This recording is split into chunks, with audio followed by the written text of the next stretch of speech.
শুভ সকাল। আজ আবার চলে আসলাম আমার জীবনের সুন্দর একটি দিন নিয়ে। আর আমাদের গ্রামের এই ছোট্ট টিনের বাড়িটাতে আমাদের সাধারণ জীবনযাপন কিভাবে কাটে সেটাই তোমাদের সাথে শেয়ার করব বলে। তো সকাল থেকে সারাটা দিন আমি কি কাজ করি সেগুলো তো প্রত্যেক দিনই শেয়ার করি, সেরকম আজকের দিনটাও।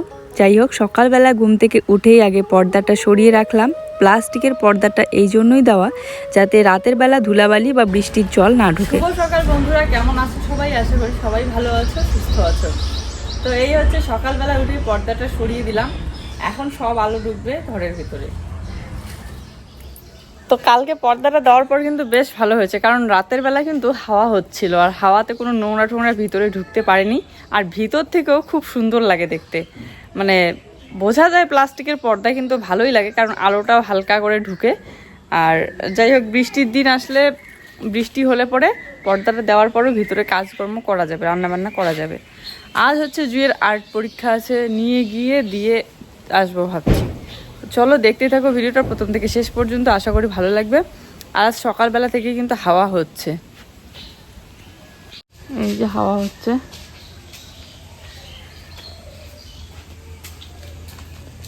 অনেক ভিজা জামা কাপড় ছিল কালকের, সব মেলে দিয়ে আসলাম বাড়ির একদম পিছনের দিকে টাটটার মধ্যে, বাঁশের তারে। তো এখন আমি কাজকর্মগুলো করব, এখনো কিছু কাজ করা হয়নি। আর একটা শ্যামাইয়ের প্যাকেট আছে, ভাবছি ওটা বানাবো। কি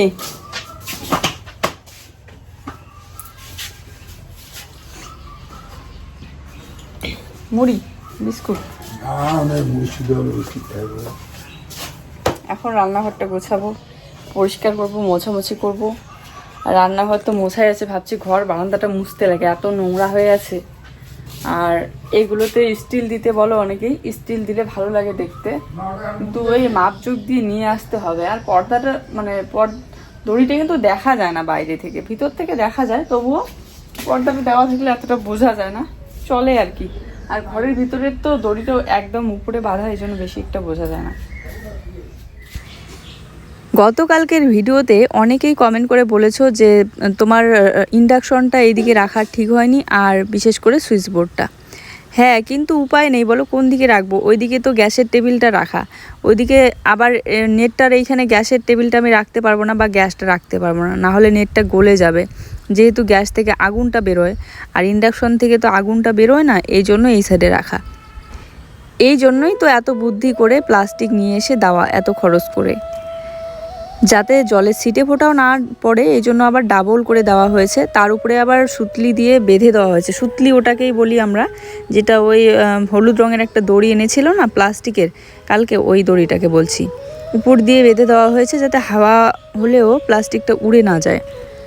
তো এই আর কি চলছে আমার জীবনযাপন। সকালবেলা উঠেই শুরু হয়ে গেল এই যে ঘরের কাজটা, যেগুলো এখন তবু মা বাড়িতে আসার পর কাজগুলো অনেকটাই কমে গিয়েছে। যেমন সকালবেলা উঠেই দেখি যে উঠোন ঝাড়ু দেওয়া হয়েছে, প্লাস ওদিকে পূজা দেওয়া কমপ্লিট, রান্না বসাবে হয়তো এখনই। আর যে কটা দিন বাড়িতে ছিল না, বাপরে বাপ, সকালবেলা উঠে এই ঝাড়ু দেওয়া, পূজা দেওয়া, আবার সকালবেলাই রান্না করা, কারণ জুয়ের আবার এই যে পরীক্ষা থাকে। আমার রান্নাঘরটাতে এমন করে সব জিনিস সাজিয়ে রেখে দিয়েছি, সব কিছু যাতে হাতের কাছে পাওয়া যায়। ওই দেখো, টিনের কোনায় বাঁশের ওখানে দেখা যাচ্ছে একটা লাল ছোট্ট প্লাস্টিকের ঝুড়ি, ওটাতে কিন্তু আমি ওই গ্যাস লাইটারটা রেখে দিয়েছি, যাতে হাতের কাছে পাই, আমাকে খুঁজতে না হয়, ওখান থেকে নিয়ে সরাসরি যাতে গ্যাস ধরাতে পারি বা ব্যবহার করতে পারি। তো ওইদিকে ঘর বারান্দা ঝাড়ু দিয়েই কার্পেট মাদুরটা আমি তুলে নেই সাথে সাথেই, আর সারাটা দিন তোলাই থাকে, একদম বিকেলবেলা সব কাজ সারার পর ফ্রেশ হয়ে সন্ধ্যার আগে আগে বিছিয়ে দিই। আর আজ কিন্তু কার্পেট মাদুরটা একটু ধুয়ে দিতে হবে, তাই সার্ফ এনে নিলাম, হোগলা সাবান, তারপরে বাসন মাজা সাবান আর সার্ফের জলগুলি এই যে একটু ধুয়ে দেবো। আজ সকালবেলা যত বাসি কাজ আছে সব সেরে তারপরে ওইদিকে স্নান করে নেব।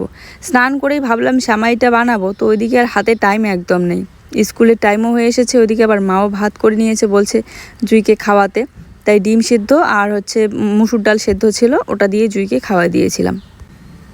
যে কটা আর্ট জুইয়ের আজকে আর্ট পরীক্ষায় আসবে, ও সব কটাই পারে না দেখেই, আর্টও করতে পারে আবার কালারও করতে পারে, যেহেতু ও শিখে আর্ট। আর কিন্তু আর্ট নাকি করাই থাকবে, হয়তো শুধু রং করতে হবে। তবু আর একবার করে দেখিয়ে দিচ্ছি যাতে গন্ডগোল না হয়। প্রত্যেকবার ওর সেম, মানে পরীক্ষার সময় গন্ডগোলটা হয়, কাশি হয়, জ্বর সর্দি হয়। তো এবারও তার থেকে আলাদা কিছু না, পরীক্ষার সময়ে তার কয়েকদিন আগে কিন্তু সুস্থ হয়েছিল। আর ওর আবার ঠিক নেই কখন জ্বর চলে আসে, তো এই জন্য আমি কিন্তু কয়েকটা দিনেই গিয়ে বসেই ছিলাম যাতে কোনো অসুবিধা না হয়। সে আমার কাজগুলো একটু দেরি হলেও সমস্যা নেই, কিন্তু বাচ্চার যাতে অসুবিধা না হয়। এবারে আজকের থেকে পরীক্ষা শেষ, ওকে বলছি চলো না আমি মেকআপের প্রোডাক্টগুলো নিয়ে আসি যা যা আমার প্রয়োজন আছে। তো ও আবার বলছে যে এখন যাওয়া যাবে না, যে ভোটের জন্য চারিদিকেই হচ্ছে গাড়ি ঠাড়ি কম থাকে, তো মাঝ রাস্তায় গিয়ে যদি আটকে পড়ে যায় তখন আবার সমস্যা। তো বলছে আগে ভোটটা বেরিয়ে যাক তারপরে। আর এখনও বাজারও বেশি একটা যায় না, কারণ বাজারেও সারাক্ষণ পুলিশগুলো দিয়ে ভর্তি হয়ে থাকে, আর্মি থেকে শুরু করে পুলিশ, তো এই জন্য যাওয়াই বন্ধ করে দিয়েছে। যখন প্রয়োজন পড়ে কোনো কিছু খরচ নিয়ে আসার তখন শুধু যায় আর নিয়ে আসে, আর রাতের বেলাও বেশি একটা থাকে না বাজারে এখন। যাক, এদিকে জুয়ের পাপার শার্ট দুইটা আর কার্পেট মাদুর সব কিছুই ধুয়ে দিলাম। আকাশটা তো খারাপ কিন্তু হাওয়া আছে, কেন জানি না আবহাওয়াটা সকাল থেকেই জানান দিচ্ছিল যে হয়তো আজকে মানে আকাশটা এত পরিমাণে খারাপ করতে চলেছে, সকাল থেকেই বোঝা যাচ্ছিল দেখে। এই যে কলের পাড়ে ঢালাইটাও আর ফিনিশিং করা হচ্ছে না, এদিকে আমার ঘরের কাজও শুরু করা হচ্ছে না।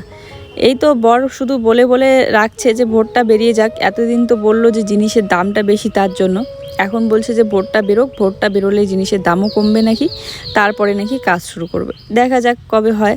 যাক, এদিকে বাসন কটা মেজে নিলাম, আর আজ বেশি বাসনও নেই, যে কটা ছিল মেজে নিলাম। কাজ করলে তো সারাটা দিনে অনেক কিছুই কাজ করা যায়, কিন্তু ওই যে জুইকে নিয়ে গিয়ে ওখানে বসেছিলাম বলে সেই 1টা-1:30টার দিকে বাড়িতে আসলাম, তো এতটা সময় ওখানে গেল। গিয়েছিল বাজারে, বাজার থেকে নিয়ে আসলো চালের বস্তা। কি চাল আনছো? বেঙ্গল সুপার। আর এখানে এই যে সর্ষে তেল আর লবণ। তো তেলটাও নিয়ে আসার পর মার ঘরেই দিয়েছিলাম, কিন্তু মা অর্ধেকটা আমার ওখানেও ভরে রেখে দিয়েছে, আমার যে তেলের যে জগটা আছে সেটাতে, কেননা রাতের করে যেহেতু রান্না করা হয় আবার নিয়ে আসতে লাগে, তো এই জন্য মানে অর্ধেকটা আমার ওখানেও ভরে রেখে দিয়েছে। এই দেখো আমার বেগুন গাছে কিন্তু আবার বেগুন হয়েছে, এবারে 3-4টার মতো হয়েছে, একটাই শুধু বড় হয়েছে, বাকিগুলো আবার ছোট। পরীক্ষা দিয়ে নিয়ে আসলাম সবে, আজকে থেকে পরীক্ষা শেষ। আর পরীক্ষা দিয়েও বাইরেও বের হয়েছে, এত ভিড় ছিল বাচ্চাদের, তো বোর্ডটা আবার ফেলে দিয়েছে। ফেলে দেওয়ার পর এই যে কান্না শুরু করে দিয়েছে, তারপরে খুঁজে খুঁজে বের করলাম। তারপরে মানে দাদাভাই পেয়েছিল আর কি বোর্ডটা, আর বেরও হয়েছে, এত পরিমাণে কাশি হচ্ছে। ওই যে কান্নাটা করলো, কান্নাটুকুতে একদম এত কাশি বেড়ে গেল যে রাস্তার মধ্যে কাশতে কাশতে বমি করে দিচ্ছে। বাড়িতে নিয়ে এসে ঔষধ খাওয়ায়, এখন শুয়ে আছে বাবাদের ঘরে, এখন একটু কমলো। আর 12 ভাজা নিয়ে এসেছিলাম, 12 ভাজা খেলাম। বিছানার চাদর সকালবেলা উঠে এগুলো সব বের করে দিয়েছি, জামা কাপড় সব। কমলো। তো এই টবটার হচ্ছে চারাটা নষ্ট হয়ে যাচ্ছিল, তাই তুলে অন্য জায়গায় লাগিয়ে দিয়েছি, আবার নতুন করে মাটি দিয়ে এখানে এই ঢেঁকি শাকের মতো দেখতে একদম, এটা দিয়ে কিন্তু এই যে গেট ঠেট সাজায় বিয়ের, তো এগুলো লাগিয়ে দিয়েছি। দেখবে একবার যদি তুমি গাছপালা লাগাতে শুরু করো, তাহলে গাছপালাগুলোর প্রতি কেমন যেন একটা ভালোবাসা তৈরি হয়ে যায়, একটার পর একটা গাছ লাগিয়েই থাকতে ইচ্ছে করে। আমার তো এখন ইচ্ছে করে যেন পুরো উঠোনটায় টব নিয়ে এসে চারিদিকেই শুধু চারা গাছে লাগিয়ে দিই, কিন্তু পুরো উঠোনের মধ্যে রোদ পায় না বলে আপাতত ওগুলোই লাগিয়েছি, কারণ ঘরের কাজ শুরু হলে আবার সরাতেও লাগতে পারে। যাই হোক, বিছানার চাদর থেকে শুরু করে বালিশ কভার সব শুকিয়ে গিয়েছে, নিয়ে এসে বিছিয়ে দিলাম। আর বিছানার চাদরটা যতক্ষণ পর্যন্ত না বিছাচ্ছিলাম শান্তি পাচ্ছিলাম না, ওই চাদরটাতে খুব গরম লাগছিল। এদিকে জুই ঘরে থাকলে ফ্যানের হাওয়াও খেতে পাচ্ছি না, তাই জুইকে বাবাদের ঘরে একটু শুইতে বললাম। যেহেতু জুইয়ের কাশি হচ্ছে আর ফ্যানের হাওয়াটার এত স্পিড, তাই ও বাবাদের ঘরে শুয়ে আছে। ওই সাইডের পর্দাটা কিন্তু দেখতে বেশ ভালোই লাগছে, ওরকম সেম দেখে এই সাইডের জন্য অর্ডার করব, কিন্তু এখনও করিনি, কয়েকদিন দেরি হবে। তারপরে জামা কাপড়গুলো ভাঁজ করলাম। তো এটা কি বলো তো, এটা হচ্ছে ভুঁড়ি, চর্বি যেটাকে বলে, আমরা বলি ভুঁড়ি। তো এখানে আলু দিয়ে রান্না করা হয়েছে, মা রান্না করেছে ভুঁড়ি, যে দুপুরবেলাতে একবার করে আমরা খেয়ে নিয়েছি, তো এখন রান্না করলো, এটা রাতের হয়ে যাবে। দারুণ লাগে এই জিনিসটা খেতে আমার। এটা হচ্ছে পাঁঠার চর্বি, আর আমাদের বাড়ির সবাই এই পাঁঠার চর্বি খেতে খুব পছন্দ করে। ভিডিওটা আপলোড দেওয়ার পর এদিকে ঘর ঠর একটু গুছিয়ে নিলাম, কার্পেট মাদুর নিয়ে এসে বিছিয়ে রাখলাম, আজ সবে শুকিয়েছে এগুলো। আর বিছানার চাদরটাও শুকিয়েছে, বিছিয়ে দিলাম। আর ওই লাল চাদরটা যা গরম লাগছে আজকে, কারণ আজকে এমনিতেই গরম পড়েছে। এই তো ফ্যান চলছে। আর সন্ধ্যা লাগলে হবে এলাই ছুটি। চালটা ড্রামের মধ্যে ভরে রাখি, চলো। ভরে না রাখলে না পড়ে যায়, এই যে খোলার সময় পড়ে যায়। যাক, একদিক দিয়ে ভালোই হয়েছে রান্নাঘরটা করে চারিদিকে অনেক জিনিস আমি ঘরের ভিতরে না রেখে এই রান্নাঘরে রাখতে পারি। যেমন ধরে নাও চালের এই বালতিটা ফুল করে যতটা ধরে ততটা ভরে রাখবো, আর বাকিটুকু বস্তার মধ্যেই রেখে দেবো। আর ওইদিকে রান্নাঘরটা একটু অন্ধকার লাগছিল আকাশ খারাপ বলে, তাই লাইটটা অন করে দিলাম, একটু পরে আবার অফ করে দেবো, কারণ বেলা এখনও অনেক আছে। এইটুকু কাজ করলে আমার কাজ শেষ। তারপরে একটু সামনের দিকে হাঁটাচলা করব, কারণ আবহাওয়াটা বেশ ভালো লাগছে এই সময়টার। আর জুইও যেহেতু নেই বাড়িতে, চলে গিয়েছে ওর পাপার সাথে নাচের ক্লাসে। অনেক দিন পর আজ গেল। মাঝখানে 2 সপ্তাহ মিস গিয়েছে ক্লাস, কারণ ওর শরীর ভালো ছিল না, জ্বর ছিল বলে। আবার স্যার ফোন করছিল। আর কি গরম লাগছে ঘরে, এদিকে আবার বাইরে হাওয়া হচ্ছে। জুই এখনো আসেনি, ওর বাবার সাথে গিয়েছে নাচের ক্লাসে, আর আসবে হয়তো। এই জন্য একটু বাইরে বেরোলাম, একটু হাওয়া বাতাস খাই আর কি। দেখো আকাশের পরিস্থিতি, কি হাওয়া হচ্ছে।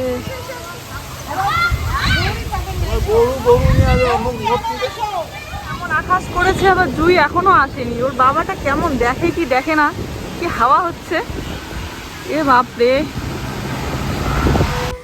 জুইয়ের জন্য আমার এদিকে ভীষণ চিন্তা হচ্ছিল, কারণ আজকে যখন ও যাচ্ছিল তখন এতটা গরম পড়ছিল, ওকে একদম পাতলা টাইপের সাদা একটা ফ্রক পরিয়ে দিয়েছি।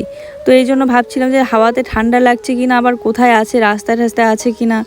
তো তারপরে অবশ্য যখন আসলো তখন শুনি যে ক্লাসের ভিতরেই ছিল, ক্লাস হচ্ছিল, আর কারেন্ট গিয়েছিল বলে সবাই ওখানেই ছিল আকাশ খারাপ দেখে।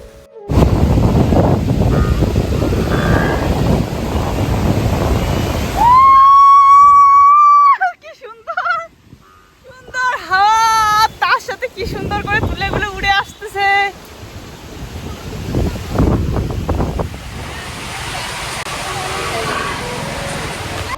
মনে হচ্ছিল যেন মন খুলে চিৎকার করে। দেখছো কি করতেছে,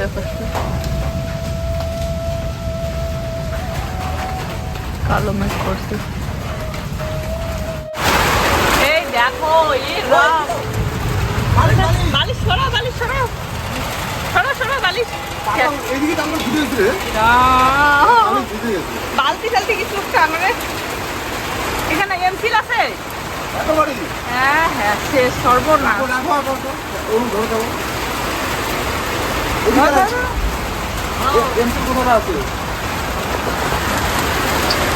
এই দেখো সর্বনাশ, বিছানা শুয়ে আছি, জুই তো গিয়েছে ওই ঘরে। এখন দেখি এত স্যাঁতস্যাঁতে লাগছে কি বাবা।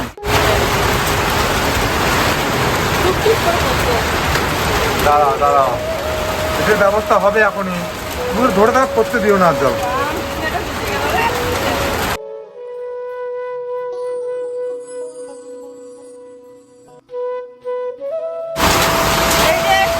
এখানে এদিকে জল পড়তেছে, এখানে তো খুব কম পড়তেছে। এভাবে দিয়ে রাখলাম। তো দেখতেই পেলে শোকেসের উপরটাতে কিন্তু আমি প্লাস্টিক কেটে দিয়েছি, যাতে শোকেসটা নষ্ট না হয় আমার। কিন্তু এই দিকটাতে কি করব বলো, মানে যা হচ্ছে দেখতেই পাচ্ছ কি পরিস্থিতি। এদিকে পাথরও পড়ছে, এই যে পাথর পড়তেছে, সেই বড় বড় পাথর দেখা যায়। যাইও না বাইরে, দেখছো কি পাথর পড়তেছে, সেই শব্দ।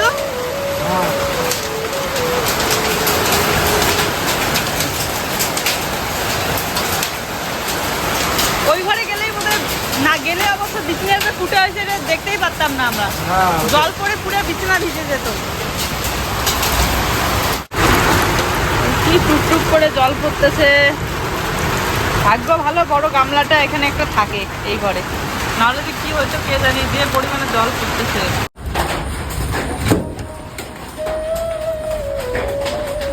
আজকে তো খুব কম জল আসছে, এই সাইড থেকে আসছে।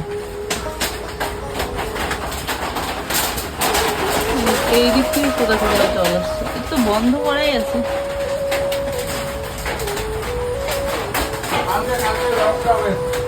আজকে কোন দিক থেকে, আজকে এই সাইড থেকে আসছে। গতকালকে ঝড় হওয়ার পর তারপরে এত পরিমাণে আবহাওয়া খারাপ ছিল যে কারেন্ট তো ছিলই না, আসছিল আবার চলে যাচ্ছিল। তো এই জন্য আর এতটা অন্ধকার ঘরের মধ্যে কোনো রকম মোবাইলের লাইট জ্বালিয়ে আমরা খাওয়া দাওয়া করেছি রাতের বেলা। ভাগ্যিস মানে রান্নাটা দুপুরবেলারই করা ছিল, না হলে তো কারেন্টেও রান্না করতে পারতাম না। এদিকে যে উনুন ধরাবো আবার মানে খড়ি ঠড়িও নিয়ে আসা ছিল না, তার উপরে অন্ধকারের মধ্যে উনুনে রান্না করো যাই রান্না করো দেখাই তো যাচ্ছে না, মোবাইলেও এদিকে চার্জ নেই, এরকম একটা পরিস্থিতি। 2-3% চার্জ ছিল, ওটা দিয়ে লাইট জ্বালিয়ে খাওয়া দাওয়া করেছি আমরা।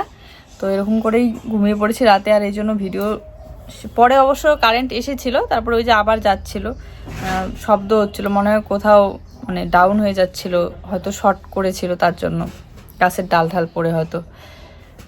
তো আর কিছু শেয়ার করা হয়নি বলে ভিডিওটা আজকের অনেক ছোট হয়েছে। চলো আজকের ভিডিওটা এই পর্যন্তই, সবাই ভালো থেকো, দেখা হচ্ছে নতুন ভিডিওর সাথে, টাটা।